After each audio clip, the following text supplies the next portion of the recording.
terkait kehadiran di Propam Polda Sulsel. Bisa Iya, jelaskan? Iya, terima kasih ya buat rekan-rekan pers, jurnalis yang begitu antusias untuk meliput segala macam kekeliruan dan pelanggaran-pelanggaran yang ada yang diduga dilakukan oleh oknum-oknum kepolisian. Saat ini saya mendampingi klien saya untuk melaporkan dugaan tindakan pelanggaran yang diduga dilakukan oleh salah satu oknum kepolisian, di mana ada laporan kepolisian yang sudah dilaporkan oleh klien saya waktu itu pada tanggal 4 Mei 2021 ya, di mana 2 alat bukti kami yakin kami sudah mengajukan 2 alat bukti yang cukup dan saksi-saksi juga sudah cukup dan lain sebagainya, baik video pengrusakan itu kasus 170 KUHP ya. Namun dari hasil penyelidikan itu dinyatakan di situ bahwa penyelidikan itu dihentikan, tidak bisa ditingkatkan ke tahap penyidikan dikarenakan 2 alat katanya harus saya pakai katanya karena ini kata mereka ya, kata oknum ini bahwa 2 alat bukti itu dianggap tidak cukup, tidak memenuhi. Mungkin itu jadi kami datang ke sini itu dengan tujuan untuk melaporkan oknum tersebut. Namun saya kembali dengar bahwa tentang dugaan pelanggaran itu sudah pernah dilaporkan ke Propam ya, dan mungkin untuk kejelasan soal tindak lanjut dari Propam mungkin bisa dijelaskan oleh saudara Ishak Hamzah. Izin saudara Ishak, apa pernah dilaporkan penyidik yang atas nama ini? Berinisial baik.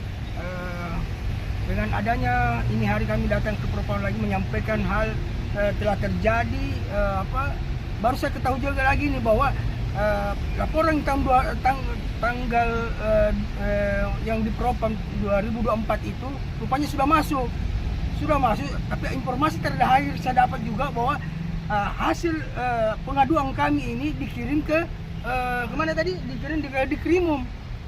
Dilimpahkan di Krimum. Dan ya disinilah kekeliruan lagi muncul. Kok yang saya adukan ke pengaduan oknum ini, saudara berinisial A, kok hasil Propam di sini kok dikirim ke di Krimum. Ini ya yang menjadi pemikiran juga buat saya kok begitu jalannya. Izin Pak Isa, pengacaranya itu siapa namanya pada saat itu?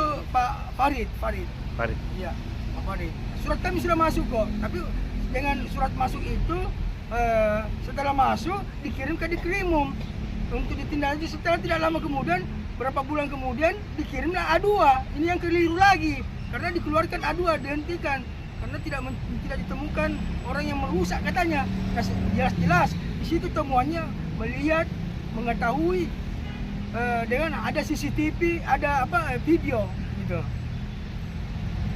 Dari terkait dari permasalahan ini apa langkah selanjutnya? Jadi kami untuk saat ini kami masih mengkaji dulu dokumen yang ada ya, tetapi kami janji beberapa hari ke depan ini kami akan datang kembali dengan melengkapi semua apa yang dimintakan, dan kami berharap agar supaya bisa ditindaklanjuti dengan baik dan cepat ya, karena kami percaya bahwa Propam ini ya, bidang di Propam ini adalah benteng terakhir pencari keadilan. Inilah ujung tombak pencari keadilan. Kalau keadilan juga kami tidak dapatkan di sini, itu warga masyarakat harus lapor kemana lagi?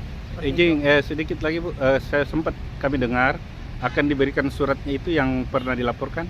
Kapan kira-kira? Ada janji, nanti kami tindak lanjuti ya, beberapa hari kemudian juga kami bisa sertakan itu ya. Oke, makasih. Ya.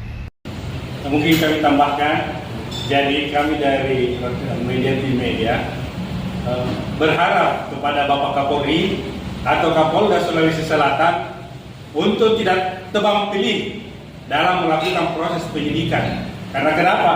Kami menilai kasus-kasus yang dilaporkan oleh saudara Ishak Hamzah itu menurun karena adanya oknum di kepolisian yang bermain-main, dan saya mungkin menduga ada keterkaitan dari pihak terlapor. Oke, terima kasih. Kalau untuk Pak Isa sendiri harapannya seperti apa ke depan? Jadi begini, harapan saya pertama ini adalah semoga kasus ini segera cepat berakhir. saya jenuh, capek melihat